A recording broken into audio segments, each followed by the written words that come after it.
Welcome to After the Final Pour, brought to you by the Malting Hour. I am one of your hosts, Tony Golick, joined always with Brandon Winninger and Matthew Moldenhauer. Matthew. You've been on one After the Final Pour, maybe? Or two? I mean, we've kept drinking after most. But we didn't record it, so it doesn't count. At least one. The one you've been on, you stopped talking because it was insane. It was after Krampus. Right. That one happened. That's so much chaos in one recording.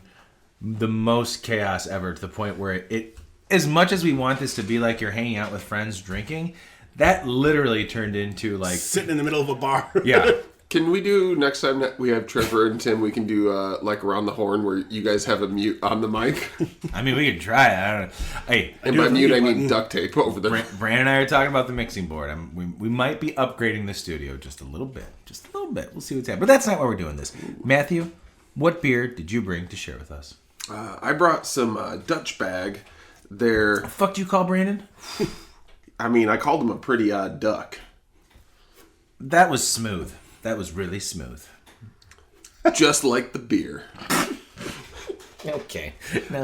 So yeah, Dutch Bag Brew Company, Chicago brewery here. Got to know them. They were at the Firkin Fest that we did with them, and this is their Unfiltered Farmhouse Lager. My sales rep, Nate, loves a lot of their stuff that they're doing, so he's the reason why I wanted to pick this up and try some more of their stuff. Hey, thanks, Nate. Yeah. He also just got married, too, so... I mean, we did drink that beer. And had his spider bride. Yeah, so good. I drank the can you gave me the next day, just so you know. I didn't wait. Didn't wait at all. But that, Brandon, what do you think about this beer so far? I like it. It's... Sorry, I didn't mean it looked like you were doing something. No. So to preface why I hesitated for a second, I went to Dutch Bag's website, and I was kind of scrolling. I'm like, where are these dudes? And I saw the address, and I Googled the address real quick, and they took over the old location of Motor Road Brewing. Oh, nice. So they are on 2337 South Michigan Avenue. I don't know. I don't see anything on here about if they have a tap room.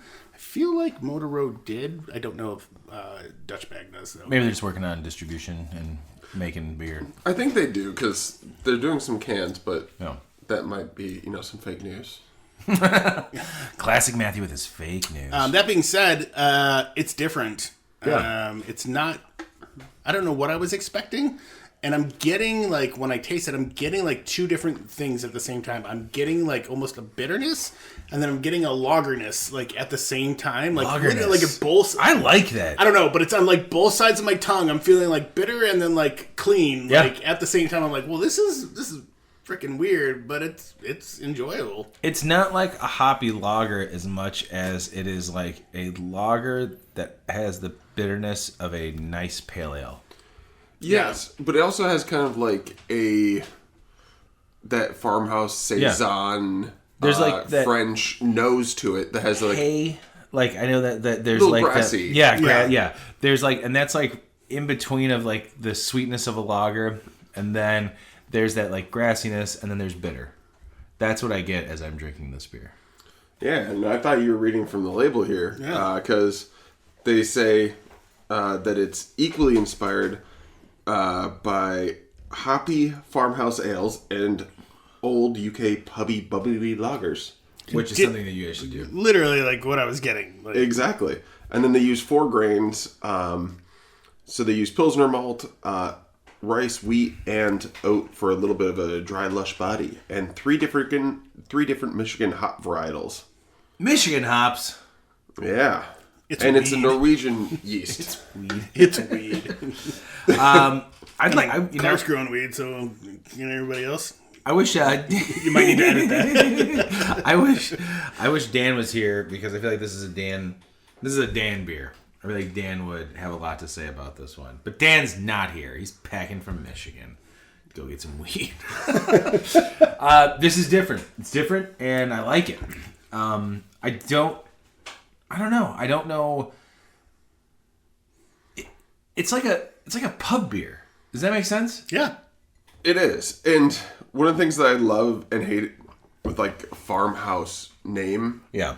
Is there are some breweries that take it to heart and they're out in the middle of nowhere and they're using crazy yeast, wild yeast. and sometimes it's more evocative of what they're trying to get at in style. And here, to me, it is definitely this little bit of that, especially that yeast really shines through on that nose, but as you're just sipping on it, it turns much more into that pub drinking lager. Yeah, it does. And while the bitterness is still a bit more than what I expect in a lager, it's not off-putting to where it's like, if you gave this to somebody who maybe wasn't a craft beer drinker, I don't think it'd be off-putting.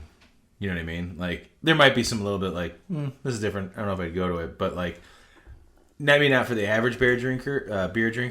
Bear. The Bears, am I talking about?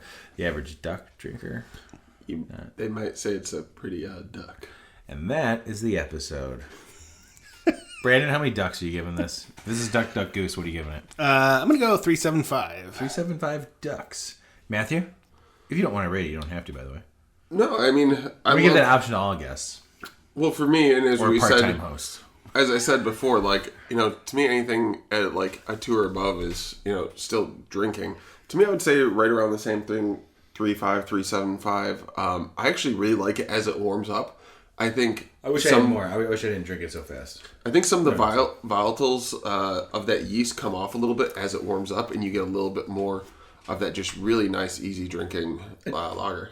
I just burped, and this... You know what? I'm not going to say that because I just burped, and sometimes, you get, like, flavors from that. I burped, and, ooh, there's a nice, like, fruity hoppiness. I also had that Bezel juice a little while ago. I think that's where that's coming from. So I'm not going to say that it's from this beer. But I'm with you guys. I'm probably close to like 3.75, maybe even like 3.8 ducks. There's this duck hunt. I shot 3.8 ducks, and the dog got them for me. So thank you, dog. Exactly. I do want to say, just looking at their website, some of their beers sound... most of their beers sound fantastic. There's nothing that I wouldn't try, but they've got... What I'm most curious about is they have their Goes is classified as a Nordic Goes. Heyo. And they have one called an alley skater, which is an alligator on skates that are made out of cans, but it's a Nordic Goes with blood orange, coriander, and gray sea salt. Okay. And then they have another one, Sheepin' Ain't Easy, a Nordic Sure is fun. A Nordic sour with citrus peel, chamomile, Verjuice Blanc, and wildflower honey. I don't know pronunciation is spitting those rhymes. I don't know what that is, but and their artwork's pretty sweet too. I'm digging their artwork. Here. Well, that sounds exciting. I think we need to get in touch with them, Brandon. I agree. Ooh, they have a Nordic Weiss. If only we knew somebody. With Cascada. A dark sour farmhouse with caraway and maple syrup. People. All right. Matthew, thank you for sharing this beer with us. Delicious. Very good. Different, but in a good way. Like most things, when people say they're different, it's always mainly in a good way. Yeah. Just like me. People say that guy's different. They mean that in a good way, right? Yes. All right, Brandon, love you, buddy. Love you too, man. I'll see you everybody next week. Cheers. This has been The Malting Hour. Be sure to follow us on all social media by searching The Malting Hour and at themaltinghour.com. You can also follow us individually on social media. Brandon can be found on Instagram as BMDub81, on Twitter, BDub81, and on Untapped as BDubDrinksBeer. Tony can be found on Instagram and Untapped under Ace of Help Chicago, on Twitter, The Ace of Help Chicago. Clark can be found as Clarkowski on all three. Dan can be found on Instagram as hip__hops and hip hops on YouTube.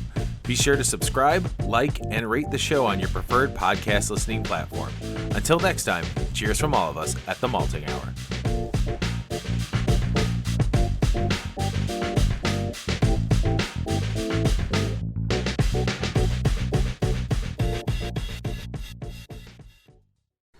What time?